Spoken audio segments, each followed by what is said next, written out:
I usually like to start at the beginning and just kind of work into present day with the interviews. And I'm always curious, what is your earliest memory of a tattoo?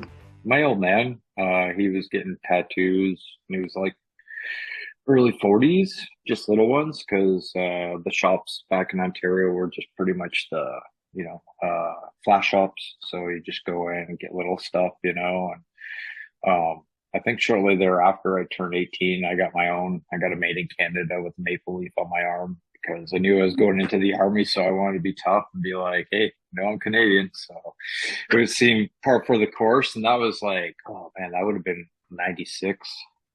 Okay. So, that era in Ontario where pretty much there wasn't like a lot of big custom stuff that we knew about anyways, just because, at the time, tattooing was not on my radar. It was like Yeah. you just knew the shop that the guy was good. He was going to give you a good tattoo, and that was pretty much it. But you chose the tattoo, So Yeah. yeah. I And remember I was around in that time. I started tattooing in 93, and yeah, there okay. wasn't many custom tattooers. No, and if the guys were doing something, it's because you knew the guy and he was just wanted to do something on you. But I mean, like, that's when, like, I still remember guys were smoking in shops and stuff like that. And, like, before, like, it was still pretty, hardcore. You go into the shops and everybody's pretty punk rock at the time. And, Mhm. so still had that intimidation, but, like, cool factor is like, I don't know why I'm scared to be here, but I don't want to leave either. Yeah. Yeah, it's sort of both things happening at the same time, right? Yeah, Yeah, exactly. I There. smoked in my tattoo shop. Jerry Swallow smoked while he tattooed me. Oh yeah, my first tattoo, my second tattoo, the guy who eventually ended up apprenticing me was smoking, and he just like, "Hey, do you hold the ashtray for me?" I'm like, "Oh, that's better." I'm like, "Yeah, cool, no problem, bro." I'm like, "Yeah, as long as it's good, I don't care." I'm like, Yeah, yeah, right. the things you know now, right? But yeah, that Hmm. was back in the day, and that was way before internet. You could research stuff. You could go on Reddit. No social media or anything like that at the time, right? So Hmm. yeah, so When, just a different time, right? absolutely. As I've learned a little bit about your career, like from what I could find online, I see that your time in your military is kind of woven into your career and your mindset. And do you want to preface this interview about your tattoo history with, your a little bit about your military history and what caused you to remuster into civilian life? Yeah, well, that's a big can of worms, It but in a is. good way. Like I got to live the adventure I wanted to out of high school. Like I knew where I grew up in Grimsby, Ontario, was like all steel factories and everything like that. Again, tattooing wasn't on my radar other than I wanted lots of them and I couldn't afford them. So, Mhm. at the time, I wanted to be rebellious. I wanted to have adventure, and the best way I could do that was joining the military and getting out of town and seeing the world. I'm going to do that, and it's something I wanted to do when I was a little kid. So it was something I was going to do for my whole life. I was going to be a lifer. That was my job, and I chose 031, which is infantry. I did my first tour in 99 and 2000, and that was in Kosovo during that conflict. And midway through my tour, as I took a little bit of time off, as all soldiers are given midway through like a 6 month tour. Excuse me, I traveled Europe, and on my way back from traveling Europe, the train I was on, due to negligence, crashed and caused a mass casualty event, which I was part of. And the injuries to my head, my mental state, and my back uh, caused me to lose my job in the military. So Mhm. they spent about 2 years trying to rehabilitate me, but unfortunately, I just couldn't do that job anymore. And there's no other job I wanted to do in the military but that job. So I'm surrounded by my brothers who literally have my back, and I've never had that sense of, um, we call it camaraderie, but it's like just protection. Your brothers have you, I got my brothers, and we're all at such a high skill level that we know that if anything happens, I can count on him, he can count on him, and we Mhm. got each other. So yeah, that was a big shock for me, losing that um connection to that type of protection and my brothers. So yeah, the military, um, having gone through that and suffering my injuries, I was allocated 2 years of school. So when I got out of the military and released, they put me into school for 2 years, and I ended up going to Niagara College for 2 years, their arts and graphic design program, because I just didn't know what else to do, but I knew I liked to draw, and drawing was something I always did, but I never knew I could make money off of. So, uh, they were basically being able to pay my way for those 2 years of education. So I just soldiered on and applied myself, and I was there every day, and I just did it. I just made art become my new career. Mhm. Yeah. And I have a sliver of understanding of the brotherhood of the military. I used to go up to Petawawa and tattoo in the shacks, and Oh, you were one of those guys. I was one of those guys. Yeah, Oh, Ivan Ivan must have Henderson. hated you. He Oh, he did, must have hated you. but Oh, Ivan yeah. and I became really good friends Okay. after a while. Yeah. And when I'd go up, I'd always see Ivan and get a tattoo or give him something. Nice. So, yeah, Ivan and I love Ivan. God rest his soul. He's passed away now, and his son Mhm. Cody's up there tattooing in Petawawa right now. But yeah, I go to the shop, like, cause as you know, then like the shop was 200 meters off the front of the base. Like you could walk there, cross the bridge, you're in Ivan's shop, and Yep. it was right across from the bar and 200 meters down from the Tim Hortons. So you go grab them at Tim Hortons, hang out at the shop, maybe get a tattoo, hear some cool old stories and stuff like that. But that's where I really started seeing tattooing, because a few of my friends were apprenticing under him also at the time. So I was like, yeah. And I think the next question I wanted to ask you is that after you landed your apprenticeship, so you initially get in to do some drawings in a tattoo shop after art school, and then you Yeah. work your way into an apprenticeship. How did that go? Well, basically what I did was, I finished my art school, and I was now like, all right, finish art school. Now what do I do? And I was actually hanging out with a few artists, and they're like, you ever thought of tattooing? I'm like, huh, actually, no. And I'm like, started looking into it a little bit more because I love tattoos, but I never thought about doing it for myself. And then I was working out with my dad, and I was still training really heavily at the time. And despite my injuries, just trying to offset them. And one of the guys I was training with was a piercer at a shop, and he was really well known in St. Catharines at the time. Was one of the best piercers, but pretty big dude. He was also a reservist, ex-military dude. So he told me like, "Hey, we're actually looking for an apprentice at our shop. I'm like, why don't you come down?" I'm like, all right, Roger that. And he's like, bring all your artwork, just bring your stuff. He's like, like we know you're not a washout. You'll just do the work and whatnot. So I did. Came down, had a conversation with the owner at the time, and I'm like, this is my artwork. This is what I've done. I'm out because I'm medically released from the military. Not going to get into too much more of that, but yeah, I just want a job basically. So they pretty much laid it out. They're like, well, if you work 6 days a week from, I think it was like 11 till 9 p.m., no pay. Um, do the floors, do the autoclave, and we'll teach you how to do all that stuff. And if you pick up tattoo, we'll teach you how to tattoo. And it's 50-50 for the next basically couple of years. And then you pay off your apprenticeship, and it was just kind of like, and then come back in a month and see if that works out for you. And I'm like, all right. So I didn't see him for a month. I came back a month on the day, on the hour that he said to be there because I'm military. Yeah. And I think he was just totally blown away. Like, oh, wait a minute, you just showed up. I'm like, yeah, you know what? I got a little bit of a military pension. That no pay thing for the next year doesn't really hurt me because I know in 10 years, the payoff will be a lot better than what I'm going to get out of this, because right now with what you're offering me is already 50% more raise than I got in the military.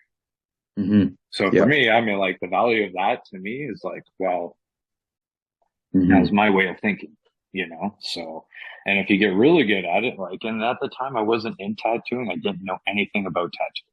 I knew fucking zero, like literally nothing. I knew needles go in the skin, they put ink in there, and that's about it. But as far as the tattoo world, who's who in the zoo, who's good, I didn't know anybody. I didn't know who Shige was. I didn't know who Phil Blue was. I didn't know who the Canadian greats were. I didn't know anything. And other than the magazines I would read every day at the shop and just start learning, like, who's this guy? Who's this guy? You know, I'm trying to learn from the artists there, but a lot of it again was just a lot of off the wall stuff, and then a really hard sell to sell custom work at the shop. And there were Hmm. some amazing artists who had amazing work, but it was like you'd see their portfolios and these beautiful drawings, and it's like the people coming in though would unfortunately just be like, oh, I just want that little butterfly off the wall. It's like, Yeah. cool, man, cool. So there was a lot of learning how to sell yourself and learning customer service. And at the time, I had a huge chip on my shoulder because, you know, army dude, now I'm trying to be an artist. So learning the minutia of how to treat and talk to people has been 20-year journey for me, you know. So it, it it was fun at the beginning because I worked really hard. I got to draw all day, and then I just learned how to tattoo, and I just poured myself into everything, into making needles, cleaning, autoclaves, setting up, and just, I mean, like from the military, yeah, I know how to mop a floor. That's no problem. You know, it doesn't bug me at all. Like, actually, I find, you know, a little meditative in it. So cleaning a shop, like that stuff was easy because just like I'd be so efficient at it. And it's like, now what do I do? Like, all right, well, I'll go get you guys coffee, you know, and then I'll come out and watch you tattoo for a couple hours, and then I'll clean your needles and, or clean your tubes and stuff like that. Clean your, you know, just do that, do the apprentice thing. So, Hmm. yeah. And the shop name that you went to? So that was Artistic Impressions in St. Catharines, Ontario. Yeah. Okay. Yeah. Yeah. And the owner of that was, That was Brian at the time. McPhee, I think. But it was pretty much at the time, um, mostly flash, flash work and just starting to sell people custom stuff. And the custom really didn't really start kicking off until I think end of 2006. That's when Miami Ink came on TV on the Learning Network. And mhm. then I think the tattoo scene in Ontario just kind of went crazy. So it went from being very slow and being like, I don't know if you're going to, you know, be able to make money at this, to like, oh, there's people lined outside the door. What's going on with this? You know? Mhm. And yeah, that You know, changed and things. I'm also deeply fascinated. Did you even remotely understand the gravity of what you were entering into, given where you've gone so far in your career? There's just seems like there would be a lot of gravity pushing you toward tattooing. Did you feel a sense of any of that at the time? Not really. I have this weird intuition where it's like, I just find myself in the right place, if that makes sense. Even if Hmm. it's the wrong place, I'm still in the right place. It's a weird golden horseshoe I have up my ass. I don't know what it is, whether it's intuition or any of this, but like I had no idea. Like I just like I knew it was just a better life than what I could have hoped for based off of my injuries, because my injuries coming out of the military meant I was just going to stay at home and do nothing for the rest of my life. Hmm. You know, I didn't have to work. It was just like, well, I'm 24 at this point and I have nothing to look forward to, you Yeah. know? So tattooing for me gave me that, like, well, it's a challenge every day. Every day is going to be something new. Like it's not going to be the same thing every day. Like every person I deal with, every tattoo I deal with, every design aspect I deal with is going to be a challenge every day. And I had no idea. And it's been absolutely awesome. I love tattooing. I love the life it's provided for my family. And, you know, um, yeah, again, no idea what I got into. I knew it was special because the people I hung around with myself, we all talked about tattooing constantly. Hmm. Because Yeah. there was no social media. You're not like, oh, look what this guy did. Look what this guy did. You're like, what did you do? I did this. I'm like, and I learned this. So you're like, oh, I did this. So I learned this. And you're really bouncing off each other as artists, where I feel like a lot of that's lost now because all the information is readily available. So Hmm. at that time, because it wasn't, we were always bouncing off each other, trying to find a morsel that would just make your tattoos a little bit better, a little bit of information, or maybe a technique that would make your stuff a little softer, a little less choppy. What needles are you using? Not because it's you using them, but I like the technique you're getting. It's like, oh, I made those. It's like, oh, well, I can't get those. And at that time when we started, I think you could just barely start getting icon. So there wasn't a lot of options, you know? Yeah. Um, yeah, yeah, I remember that. Yeah. Icon was coming on around 93, 92, 93. Right. And Bill had just got back from the Pacific Islands and had this idea to start Icon. But so back then, early in your career, did you see things that you wanted to change in tattooing? Did you have a different style that you wanted to bring forward or anything you liked or disliked? Honestly, I just didn't know. I didn't know anything about tattoo. So it wasn't until Toronto Tattoo Show, I think it was 2007. And Shige was there, and he had a corner booth, and it was the first tattoo show I've ever been to. The shop's like, we're going to go to the show, and basically go to this the Toronto the Knicks show 2007. Master Shige is working there. He's got a corner booth. He's doing this giant, beautiful dragon on this guy's. I've never seen a tattoo like that in my life. It absolutely blew my mind.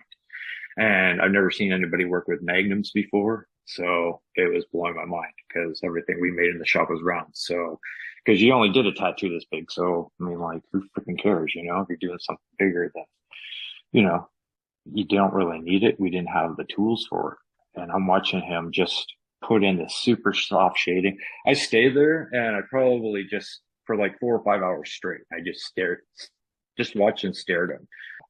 Yeah, it was just mind blowing seeing all these big shops that were doing all this big custom work. And it's like, okay, I'm a little fish in a very big pond. And I didn't know I was in a big pond. And actually, this pond is actually an ocean because this guy's from Japan. This guy's coming over from here. I'm like, Mhm. okay. I'm like, I really need to school myself on what's going on, who's who in the zoo. Because to me, just a tattoo shop's a tattoo shop. And I was terribly naive about that. So, So, and then in 2005, you got your first tattoo machine. Is that around the uh, time you? yeah, 2005 is when I started in the shop. I think 2000, end of 2005, beginning of 2006, when I was really starting to tattoo again.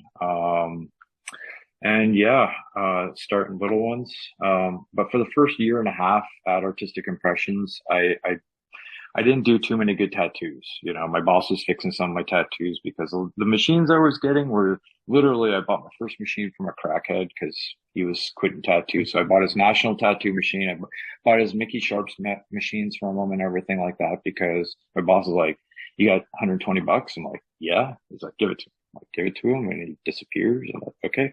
Comes back an hour later. Here's a national machine. Here's stuff. I'm like, heard this guy was going out of business because he got addicted to crack. So here's all this shit. Like, clean it up real good. I'm like, Roger that. Yeah. So Yeah. cleaned up all those machines and just threw in sparks and I'm like, it's just running, burning your thumb. And it's like, I'm like, man, this is just literally hell trying to do this thing, you know, and you see these magazines and people are just putting these beautiful tattoos and I'm just not getting it. I ended up taking a job with Anchorage Tattoo, which is a short-lived shop in Burlington, which was owned by one of my stepfathers, who was a firefighter at the time. So he co-owned it with Bailey Moffat at the time. I don't know if they were partners in some way. And she was an amazing tattoo artist and she could just throw down a shit ton of work. And I was young and she allowed me to come on to the shop and because I was wanting to move out west, but she's like, you can come work here, transition. She had a ton of work for me and the shop was busy and it was all custom. So you just drew everything. There's nothing on the walls. It's like you draw everything. That's how we do it here. It's like, sweet. All right. And they're like, you don't have anything to tattoo with. All this shit is junk. So the shop fronted me the money to buy a couple iron cane machines. I bought a workhorse iron shader, Soba shader. I bought a set of Dermaglow, all my inks, bought a nice set of needles. And then, yeah, that week I actually started doing some decent tattoos. And I was just like, whoa, lines actually go in. That's cool. All Yeah. right. I don't feel like a scratcher anymore. I feel like, you know, I did my Mhm. first couple tattoos there that were like, okay.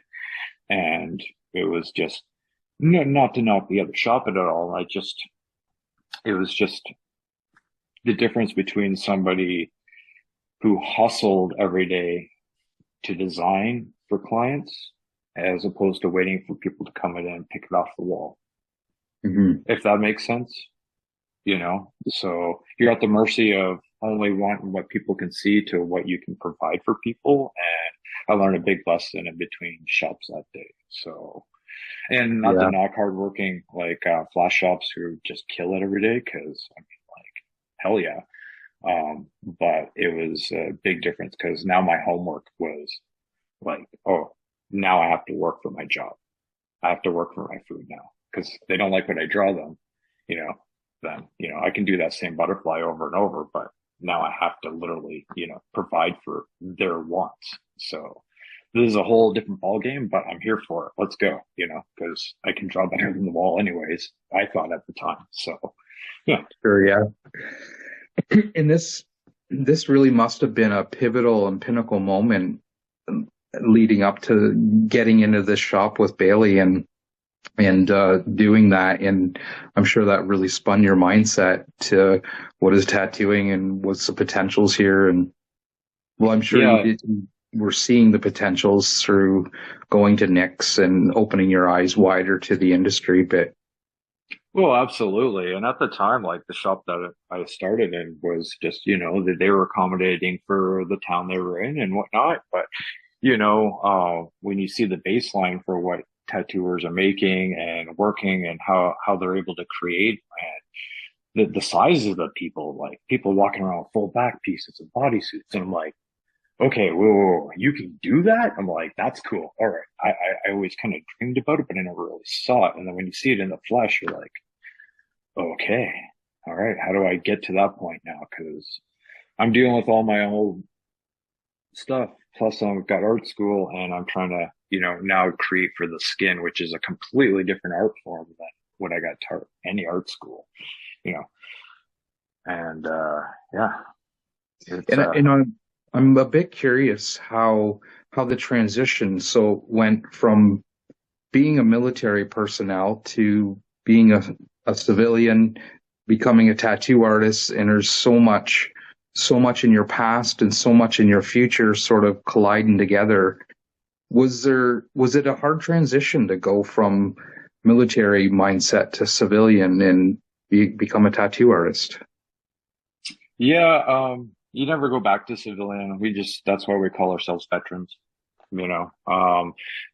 I'm always going to have my military mindset. I'm always going to have the way I am, the way I approach things, the way I prepare. The thing that was the hardest for me was treating everybody around me and including my clients in the beginning, I'd say decade and a half, like the troops. So if I was upset, it was okay to be upset around them. If I was having a hard day, it's very, very emotional person, so it's very hard to be around somebody who's angry for no purpose other than what's going on in my own brain. If that makes sense. Hmm. So, Yeah. I was dealing with like a lot of my own psychological problems just due to not getting the help from the military, and I'm not going to go into that, but it was just, yeah, it was hard, because I'm trying to be accommodating to people and trying to do their thing, but you know, you only want to spend so much time with somebody who's angry. And if you're giving them money and you're already in pain and duress, trying to get this piece, you don't want to be next to somebody who's going through their own fucking shit and dealing with that because it's just not good business, you know? So, and I've learned that over, painfully learned that over many years. And that's why I've always tried to do stuff that would improve my mind and improve my situation. So when people sit with me and they're getting tattooed, they don't feel like that, but like that was Hmm. the hardest part of my transition is not being an army dude. Yeah. Yeah. And being an artist and somebody that if you were an artist, like I got told this over the last, um, year and a half since I've come back from South America that I'm very approachable now. I can have conversations and I don't have this like army vibe where I'm looking through people when I'm having a conversation. It's like, and yeah, those were the things that would definitely be off-putting, especially at conventions because there's a lot of people going off. So where everybody's seeing all their friends and all these little microcosms of noise every booth down, my sensory is like totally overwhelmed. Like completely, I'm looking at every exit. I'm looking at every face, every possible threat because of that training. So conventions Okay. for me were fucking pure hell, but I'd go through them because I needed to for my business. Now I don't Hmm. have that problem. I've really worked through those issues, but it would just make it so it's not good to network when you're completely strung out. So those were the things that I fought with for the first part of my career, trying to negotiate tattooing and being friends with other shops and other tattooers and trying to make networks. And I love all my friends. I love all my uh, people who've supported me, even though I've had a rough time and I couldn't explain myself. It's not for them to understand too, which is the other thing. It's an army thing. That's all I have to say. And most people just give me the pass of like, hey, I'm not going to ruin your day with a bad time. So, we'll just chill out today, start tomorrow. And that's what's up. So, um, Hmm. that's how I try to keep. But like, yeah, that transition was very painful because I learned a lot of hard lessons, that your attitude totally affects your business. Like, especially now, like attitude is everything. And if you can't make people feel comfortable, no, they just don't want to sit with you. That's right. And I have to wonder if the tattooing itself was sort of contributing to the a better sense of you coming forward. Because I know with me, with tattooing for 32 years, I feel like it's softened me. Just all that quiet time. It's almost tattooing is meditative for me. Do you Absolutely. have that sense as well, or? Yeah, especially for the first, like, when I started doing bigger works, you're into a piece for like 4 or 5 hours, whether it be a back piece, and it's like, you don't really necessarily talking to somebody for like 4 or 5 hours because, you're looking at the back of their head as you're working on their back. But Mhm. like, yeah, there are times where it's like, yeah, 2 hours, I just zone out and I'm in a memory because I'm just doing my thing, but I'm like, it's like a white moment, Mhm. where it's like, I'm totally in the zone. Um, I'm thinking about life, but I'm like, I'm doing my work and wow, 3 hours just passed. I'm like, whoa, what just happened? I'm like, oh, sorry, bro. Did you need a break? I'm like, I just like totally zoned out there, but oh, I got all this work done. So yeah. Is that why you get so much done in a session? Because you don't give them breaks? We don't get breaks. We don't do breaks. We, Yeah. we, we do a 15-minute lunch break. And then if you need to get up and pee or something like that, um, I try to get the window, we have a 4 to 5 hour window. Unless you're a Hmm. mutant, you want to do 8, because I'll do it too, but, Hmm. in that time, if I give you my 100%, no breaks, just go, we're going to get the project done. And I hate unfinished projects. Okay. So, I don't want to start something I can't finish. And I don't want to start something that's going to take me 10 years to finish. Hmm. Yeah. Yeah. Yeah, because it's actually it's really impressive to see how much ground you'll cover in a tattoo. Like I'll look at your photos and I'm like, wow, he opened up a lot of skin there. Hmm. That's pretty crazy. So, Yeah. And again, I think that goes down to prep work. It's all on the homework, so, weeks before we start stuff, I'm like, we're back and forth. I'm like, I'll probably have them booked in for like maybe now between 3 to 4 months ahead of theirs. But 2 weeks prior, there's a lot of back and forth consultation and designing to make sure, because at the end of the day, they got to wear it forever. It's not about me. I'm just trying to provide the best service for them possible while still giving them me and them not feeling like they're obligated to wear something that they don't want to wear. well, that's interesting. Let's digress a little bit and go back to Yeah. your time with Bailey. How long did you stay Yeah. with Bailey, and what year did you leave that shop? So I was only there for about 7 months. No, maybe just under a year. So that would have been 98. I went to Banff in Christmas of 98. I did a guest spot there in February for 2 weeks. Just because I thought the shot was beautiful and it was in the mountains. It's where I always wanted to end up anyways. Always wanted to live in Alberta and I always wanted to be in the mountains. So, um, shortly thereafter that guest spot, I sold everything I owned. And then for my birthday in 2009, I moved out west and I moved out here with a with my snowboard and my tattoo machines and some clothes. Mhm. I literally had Yeah. nothing else. I'm like, we sold everything in Ontario and just later, like, we're going to start new out there. And And so in 2009 when you arrived out west, what what was your first move there? Like, did you open up your own? Did you go work for somebody? no, I was working for Perfect Image in Banff. They had opened a kind of like tourist style resort shops all over Canada, like and like Ontario, like at I think they had one at Grand Bend, and then they had Grand Bend another in one, London. London, and all those guys. So same owners and everything, and they had sunk a ton of money into this Banff shop, and that's where Derek Turcotte was working at the time, and that's where I met him, and I just met this amazing artist and a few guys who were working there, and they had worked for Perfect Image for a few years, and the shop was just beautiful. It was in the mountains, and the managers ended up getting me this little 400 square foot studio apartment above the shop. So when I moved in, I'm like, sweet, sleeping on blow up air mattresses, tattooing Yeah. every day. But that was until I could establish myself. But I was snowboarding every day, pretty much, or hiking every morning, and then I tattoo from 2 till like 8,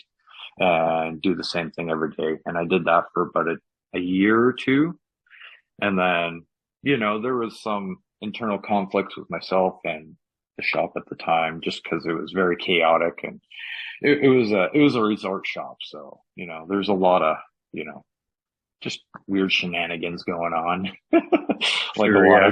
like a lot of shops are, so, but it was a good time. I look back on those times very fondly, and the people I got to meet out here because of that shop are like my best friends now. And then, meeting the tattoo culture in Alberta and Calgary and Edmonton, and meeting and branching out to all, it was a lot friendlier. There was a lot more artists who were willing to reach out and become friends, even though you're technically competition, which I wasn't used to with the Ontario kind of scene.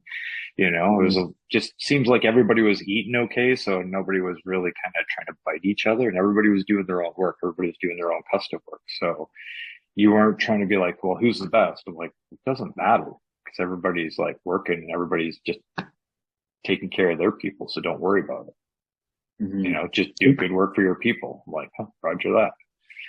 And there's a whole mecca of amazing tattooing going on out west at that time. And, Mhm. so yeah, I'm sure, how did that affect your work and your mindset in tattooing? It turned me on to bigger illustrative pieces because obviously the Smiling Buddha, Paul Jeffries, James Tex, he was just throwing out beautiful back pieces and sleeves, and you're just seeing, all these amazing artists who are in this area. Just you see all the people walking around with good work everywhere. It was kind of like, oh, that's awesome. Oh, that's awesome. It's like instead of Yeah. just kind of old biker tattoos almost, it just came into this like, wow, like that's what you can do with tattooing. I'm like, okay, now I'm like getting schooled totally again. So like obviously got to give props to Steve Peace because he started the tattoo show out here, which has become like one of the biggest shows in, you know, Canada, the world. I don't know, but it's definitely helped tattooers out here stay busy because, it just gave so much exposure. So Yeah. yeah. And so then after you leave Perfect Image, what was your next move after that? What did you? So I left Perfect Image and I went to go work at Deadly for a year, with James Tex, and that was good, but I was still living in Banff at the time, so I was driving back and forth to the city. So it was a 300-kilometer round trip to go to work every day. Holy mackerel. And I did that for a year, but I couldn't move my family again out of the mountains. So, with a lot of pain, I just ended up leaving the shop and started my own studio in Canmore, and I had that till 2015. But unfortunately, military caught up with me. My experiences in the military caught up with me, and I was an unfit leader. I was unfit mentally, physically, spiritually, and no business to be running a business as I was. Even though it was awesome and I was working with my best friends, you can't work with somebody who's angry all the time for no reason. Say that again. And I just didn't have the support to try to help myself. So, and with those injuries, I just said, I can't justify trying to stay over it and stay stressed this whole time. Hmm. I need to fix what's going on in my brain skin, and I don't know how long that's going to take. Maybe it takes a year. Turns out it took 9, but whatever. Yeah. It's better than not fixing it. And, but those lessons I learned through my own business and having that and working with all these amazing artists who were very sympathetic, but at the same time, like everybody's running their own life. They got to do things. And, I can't be running a shop right now. Mhm. So, that's when I kind of like went a little bit more, shut everything down, moved to Calgary, had a private studio for a little bit, just kind of sorting out the trauma of shutting down the shop. And there's a lot of pride when you have a studio and stuff like that. You call yourself a shop owner because tattooing, it's kind of like you made it almost. It was during those times I got off all my pain meds from the military for my back. And I just started seeking out peaceful people Yeah. and, people who, specialized in healing. And yeah, I spent a good 10 years with my wife, just looking for that and seeking out peace and good energy. And yeah, it's been a beautiful road. I've done a lot of, let's just say, side quests in life. Mhm. Yeah. um, but Seeking, everything. Sorry, go ahead. so I was just going to say, seeking peace becomes a map for our change because when we're seeking that, we sort of, we different opportunities come up in us. We're pointing our consciousness to that, and but it ultimately we already have it, which is kind of a funny thing to think about. But when we're struggling, we're just trapped in the confines of our mind. Absolutely. I always joke now. It's like I had to go to the middle of the Amazon to figure out all my inner peace was already in me. I just didn't know how to find it. Yeah, But I'm like, I had to go yeah. halfway around the world to figure out it was all right in here. I'm like, oh, wow, cool Hmm. lessons. But having said that, it's paid off more than I ever thought it could because now I can work without the distraction and Hmm. I work for my clients and I'm totally present. So while tattoo and you might be zoning out on like something that happened, whatever, or you're projecting anxiety, you're just trying to get through your day, which I know a lot of people do because now I talk to them about it and they're like, man, I go through the same shit. I have the Hmm. same, I had imposter syndrome. I had all this stuff. And, it's like, so seeing somebody come out of that, it's like now been able to like help other people who are like, yeah, I met people who practice and teach peace, which is really weird to say in a world like we have, but how that's transferred to my tattooing, it's like, well, now I don't put off a bad vibe when people come in and they feel so peaceful when they're getting tattooed, even though they're hurt or stressed, but they're not getting upset because the vibe is off, Hmm. like you can control that and you can get more out of them if you know what I'm 100%. saying. Yeah. I was with the Ashaya monks for 8 years, and I went down a very long trek of finding my own peace. I, like yourself, was extremely angry and Mm-hmm. didn't find it acceptable to be anything but angry. Mm-hmm. And, our conditioning and gender roles just states that a guy needs to be this way or that way. And it wasn't until I learned how to change the relationship with my mind and to seek something greater in myself that I got over my anger. And the result of that is that my clients have such a great time. We have a great time. Mm-hmm. Sometimes we talk about real shit, you Yeah, know, big conversations come up, but it's healing for them and I heal through them, And so absolutely. I can relate to a lot of what you're saying through my own experiences with seeking my own peace. And I think that's important for tattooers nowadays, we not even having peace, but just, like the people who are working with us are like, they're people, they have feelings and emotions. They have, like they're stressed out. They're, just like the rest of us are. And it's a stressful situation we're putting them in. So it behooves you to make them feel as comfortable as possible without pandering to, you know, nonsense. But I mean, like literally, like, yeah, like, Mhm. just try to be cool.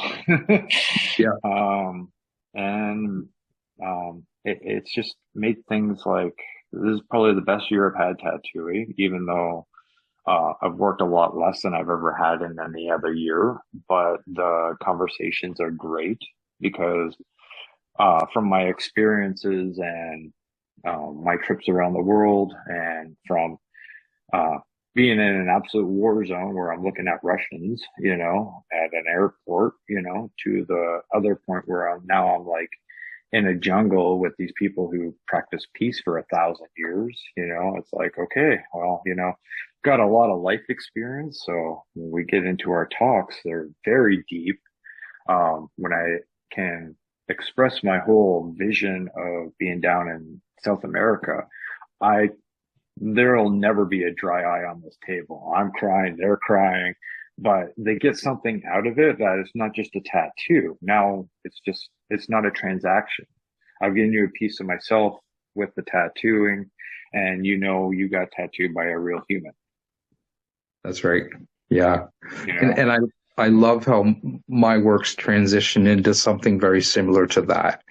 It makes the whole thing that much more special for the person getting it. And yeah, I think it almost pays homage to the early roots of tattooing because if you trace tattooing back way back, the healers and shamans were tattooing, and so Yeah.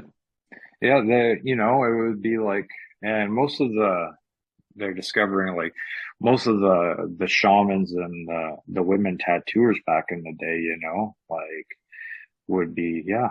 I mean, like they'd be the ones doing it for you. You'd be very, um, it would be a ritual. It wouldn't just be like Mhm. it would be a ceremony. Sorry, not a ritual, but a ceremony. It wouldn't just be Yeah. like walking in and getting a tattoo, but there would be a ceremony behind it. And that ceremony, would be part of the actual tattooing. Like, I'm not going to sit here and burn sage or anything with you, but I want you to come out of it feeling like that was a good experience. Yeah, Yeah. absolutely. So, I guess, what are some of the pinnacle moments leading up to you gaining your own shop? Is there anything that we didn't really cover, or is there important moments that you would like to share about your career? Oh, so many. I mean, like meeting John Wayne when I was 3.5 years into it, and doing my first real guest spot with him, and just seeing how he tattoos and just an amazing human and just funny dude. But he had his own private studio in his home at the time when I did his guest spot, and I was just blown away of another facet that you could do. Like he was already had 20 years or something tattooing at the time, and well established, and he had this beautiful studio. It's like, you just work from home? He's like, bro, I'm like, okay, and just Mhm. by all around one of the best tattoo artists for every style, that you can do. And, you know, um, just funny dude, awesome family, and love him a bunch. So, um, seeing, another facet of tattooing, and then meeting one of my best friends, Kyle Staub, who owns Honor Bound Tattoos. So I went to work with him for 5 years before I came back to the home studio, just because I was going crazy by myself again. Sure, yeah. But he was my best friend. He knew everything about me. He knows my family. His kids call me uncle. So it's learning again, because he was very good at teaching you how to sell yourself as an artist, because before he was a tattooer, he was a salesman. So he could do that. And then talking to people and selling yourself. Like I took all these mental cues because I, again, only learned from military mostly. So, um, how to have a conversation that wasn't dark or go into a weird, tangent about something, and just watching him teach me about business. He was very good at it, him and his partner. And just, I took those cues and I worked with him for 5 years, and it was amazing, because there was never any pressure other than just do your best every day, Hmm. And because that's all we're doing. what year did you go to Honor Bound Tattoo? Oh yeah. Honorbound was, what year are we now? That would have been 2017 to 2021. Okay. Yeah. And so you open up your new shop. How did that go? Well, I bought the house. This is the first house I ever bought. And we bought the house based off of, the zoning and everything so we could have a private studio. And the studio, or the house we bought, had a finished studio already in it. So it was pretty much able, just needed some paint and get the business license, get the health board in here, make sure everything is good to go that way. And they love us. They're like, oh, we wish every other home studio was like this. Like, but Yeah. after COVID and whatnot, I didn't. It was hard for me to want to pull the trigger on a shop. Just my own personal politics, and I just didn't trust them, with how indebted they made us. So having a home studio, helped me with my own personal issues, and it also helped me, take care of my family. So that's kind of what we've done over the last 3 years, use what we've been able to work towards and fix our, the stuff that the military just was unable or unwilling to help us with. So, for Hmm. that, it's been invaluable. It's been the best thing for me and my family. We've been totally able to heal and fix things that with the having a studio or having a shop would have just taken away from. We wouldn't be able to do any of that healing. We wouldn't have done the travel that we needed to see those people and then come back and just be a better artist with. Like now it's like, you can't stop my wife and I from painting, you know? Yeah. So, we've hit this flow zone and we just love it. It's amazing. So yeah, Hmm. it's been 3 years. Yeah, 3 years down here that I've been working by myself again. And I miss my friends every day. Again, they're just right there in Calgary. So my days off, I get to hang out with them. All my friends who are tattooers live 2 minutes away from me. So, Hmm. doing art nights and staying creative is not a hard thing. That's right. And who would you say are your biggest influences today in tattooing? That's huge. I There's so know, many right? now because social media just all, like, there's a new one every day. But I mean, like, Mhm. staying true to my style. I'm like, when I started getting into it, it was like, I looked at James Tex, Jeff Gogwe, and Shige were my top three. So when I reference anything, when I was doing my drawings, those are the only artists I would pull my inspiration from.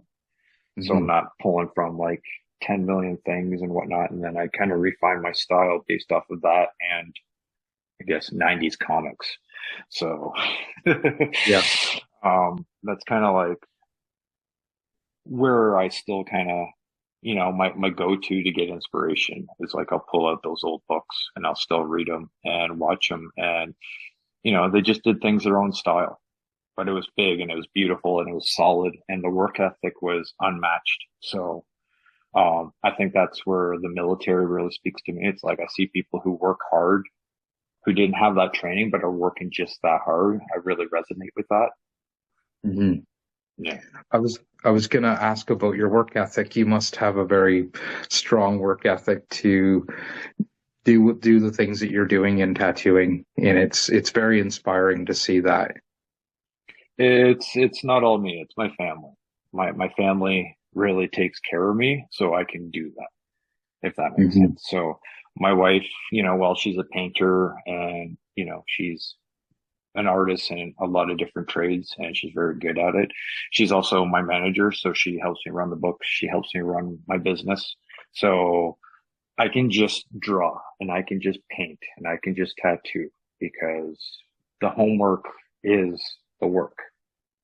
Tattooing is Hmm. just a couple hours, but all the other stuff, all the mental prepping, the designing, the drawing, um, I can't just think about things and just, put it on a piece of paper and it's there. It's, a back piece is 20 hours of homework, Hmm.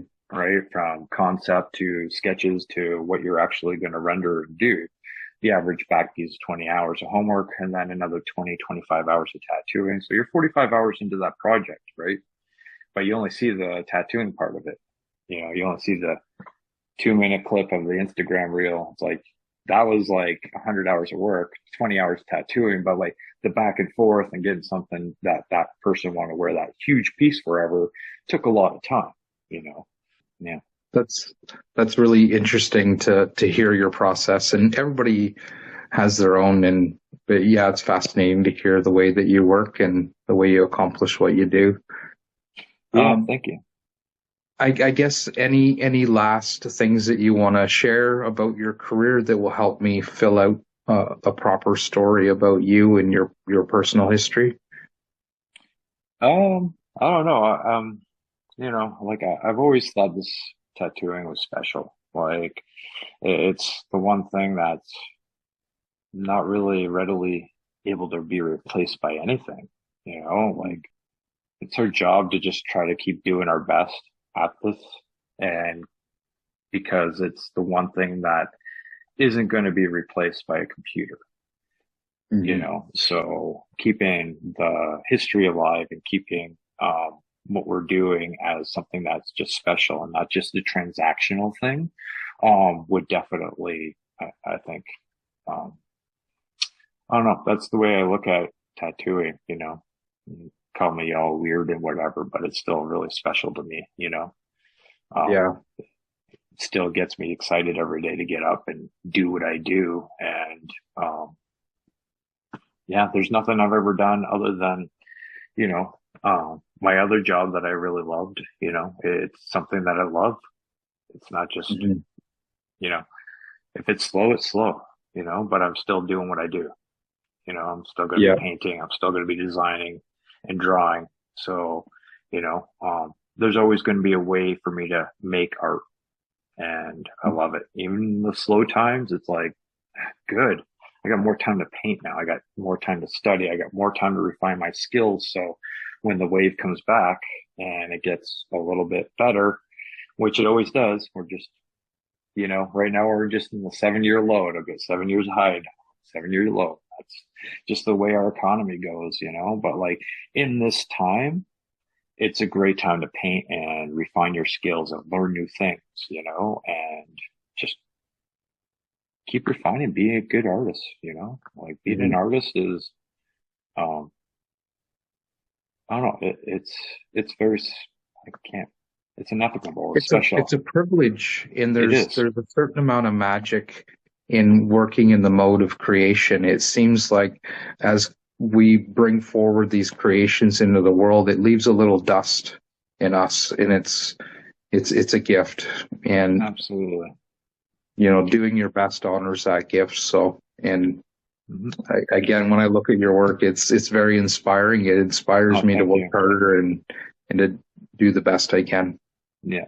Uh, one last thing, I won't keep you too long, but I mean, like, it's the one job where you can go to, like, and I was saying this to my kid the other day, because, a lot of tattooers are slow right now because they're just relying on the social media aspect to get out there. And, um, you need 5 good conversations a day,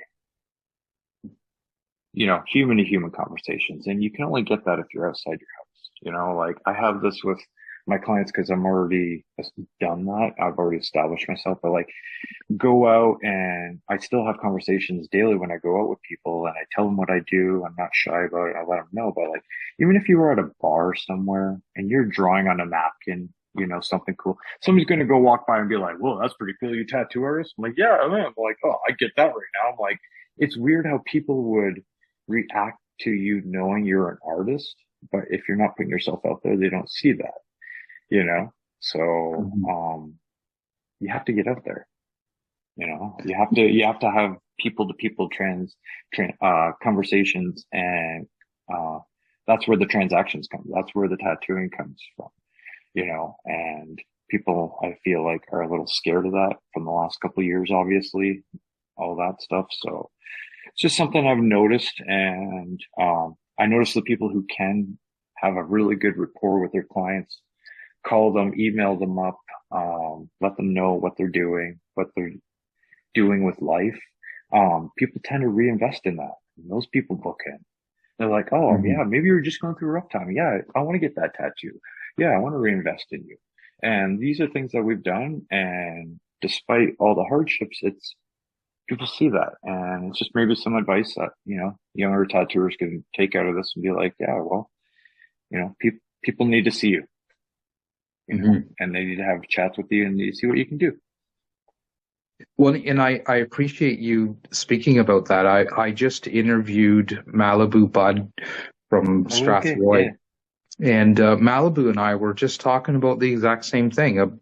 There's been sometimes tattooers are getting down and they're seeing less traffic, and she had her advice to people, which is a conversation we had prior to the interview, but it's stellar advice. And making that connection with your clients and communication. So you're sort of echoing a similar conversation that Malibu and I had, and Hmm. that communication piece and connection piece is so important to what we do. Yeah. you know It's important to everybody. And it's important, and not just to you and your business, but it's important to your clients, yeah. because then if you spend 20, 30 hours with somebody doing their sleeve or you're doing their back and you never hear from them again, like, well, I know their kids' names. I know, all this stuff about them because I spent all this time and we've talked about each other. But, you know, Christmas time, like, hey, how you doing? Merry Christmas. Yeah. Quick text.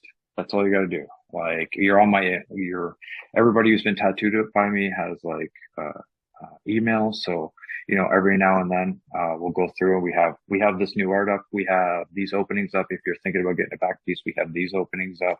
You can email us and you get first kick at the can because you've already been tattooed by us and we know you want to get tattooed again. Just little reminders because life gets busy for a lot of clients too. And if you're not have their attention, then you're not in their attention. Mm-hmm. So, Yeah. and as business, that's just something that I've learned to do. And, like we're always pretty busy as much as we want to be, but it's because, again, we care about our clients. Yeah. So I've told people the worst part about my job is seeing their tattoos finished because I yeah, won't get to see that person for a while. yeah. You know? All your best hard work just walks out the front door. It's like, oh, Yeah. bye. I got a picture on Yeah. my phone. Yeah. Even though I That's just all you stared got. at it. Yeah, even though I just stared at it for 30 hours, but whatever. I'm like, you Mm-hmm. almost like as a painting, you want to sit there and like, oh, I'm done. I can actually, in the action of it, you don't really understand what you're doing until it comes to full finish, and then you can appreciate it. But then it's just gone. It's like, Yeah, you want to sit in the ambience of your own creation, right? yeah, And exactly. it's hard when the client walks away, the ambience goes with them. Yeah, So, yeah, exactly. So, yeah, this has been a fun interview. Thank you for having me. yeah, thank you so much for coming on. It's a pleasure and an honor to get to spend just a couple minutes with you and hear about your life and career, your mindset. I have double the amount of respect for you. I appreciate this time. Oh, no worries. Thank you very much for having me. And again, chat's again someday. And if you're out this way, let me know and definitely go out and have a coffee and chat, bro. Yeah, that'd be great. Dan, give us a booth for Nick's. So I'll be at Nick's this year if you're there. Okay. Me and Bob Pullen. I'm sure you know who Bob is. He was in that St. Catharines area. Yeah. Oh, crazy. So, yeah. Wow. Yeah. Bob. Yeah, he used to be like, oh yeah, because Bob was the man. Like he was the black and gray guy, If you weren't going to Bob Terrell, you're going to that guy. Because, wow, I haven't heard his name in a long time. That's cool. Yeah, super cool. Yeah, so we'll have a booth together, and it'll be like a tattoo history booth. Yeah, super cool. Well, if I make it down to Toronto this year, I'll definitely check you out for sure. Yeah, for sure. Awesome. All right, well, you have a great day, and thanks again. And, I look forward to this. Cheers. Yeah, thanks again.